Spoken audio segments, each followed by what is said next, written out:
Entah mengapa, sejak status Mas Hasto sebagai tersangka dan dalam pemeriksaan KPK tidak berujung pada penahanan, maka suhu atau atmosfer politik berubah secara total. Dan kita lihat keberadaan Bu Kony pun ikut berubah. Bukan hanya Mas Hasto dan bukan hanya Bu Megawati dan bukan hanya para elit-elit yang lain. Kita akan percakapan dalam topik Kony Bakri bunglon di Rusia. Selamat datang di channel Bukan Partai Politik, ruang publik, sekolahnya publik, bukan sekolahnya partai. Tempat kita bersama-sama belajar untuk meninggikan argumentasi kita, bukan suara apalagi emosi. Don't raise our voice, emotion but argument.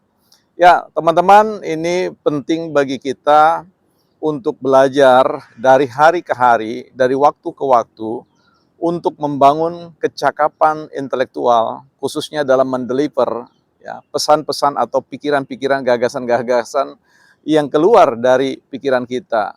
Dan kita mengupayakan bagaimana bisa menyampaikan segala sesuatu dengan tetap berpegang pada etika berkomunikasi, dan tentu bukan hanya dengan maksud membangun diri kita sendiri, tetapi juga membangun kehidupan berbangsa dan bernegara. Kita bahas soal ini, tetapi sebelumnya saya masih ingatkan buat teman-teman yang ingin sekali punya tanah di sekitar IKN ya, mumpung lagi harganya terjangkau, teman-teman bisa cek informasinya, tanah 10 kali 20 di sekitar IKN, 10 sampai 15 menit ya, silakan cek, hanya dengan 1 juta rupiah teman-teman sudah bisa memiliki aset tersebut. Cek informasinya di website bukanpartaipolitik.com ya, bukanpartaipolitik.com. Kembali kepada persoalan yang kita bahasan, Bu Kony ya, bunglon di Rusia ya, bukan buron di Rusia tapi bunglon.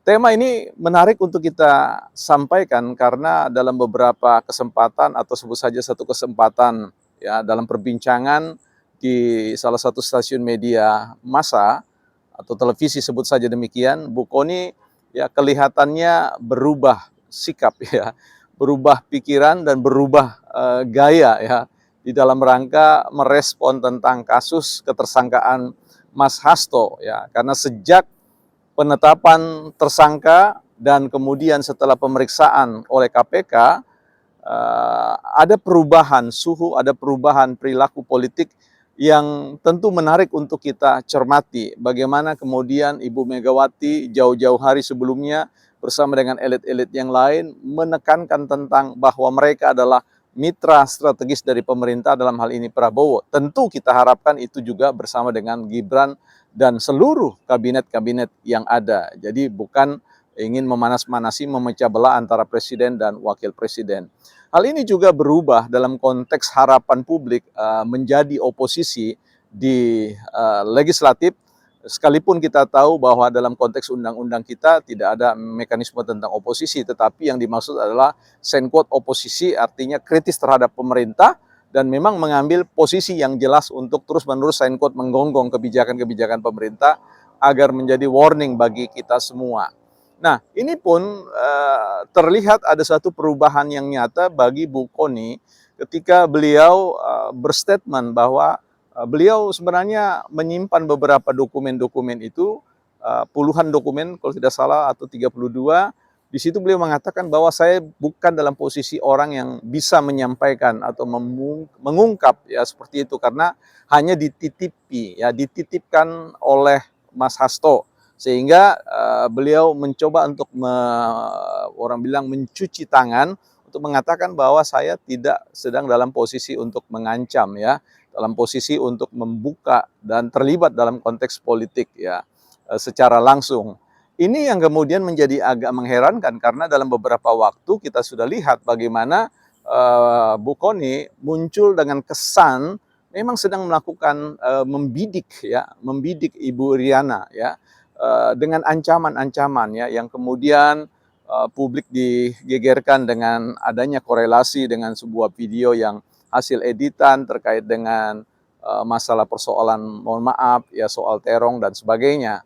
Nah, ini yang kemudian setelah proses penetapan ketersangkaan dan pemeriksaan itu tidak berujung pada penahanan dan adanya perubahan pola sikap berpolitik dalam konteks ini, maka juga terjadi proses perubahan politik, perubahan style atau gaya dalam berkomunikasi politik di ruang publik oleh Bu Kony yang kelihatannya ingin cuci tangan dan mengambil jarak, mengatakan bahwa oh, saya tidak sedang dalam posisi yang sifatnya mempressure, ya, memberikan tekanan terkait dengan keberadaan Bu Iriana dan sebagainya. Tetapi di dalam video yang lain sebelumnya ketika beliau melansir itu di Rusia, beliau mengatakan jangan tenang-tenang saja Ibu Iriana. Jadi ini sebagai suatu ancaman ya sebenarnya.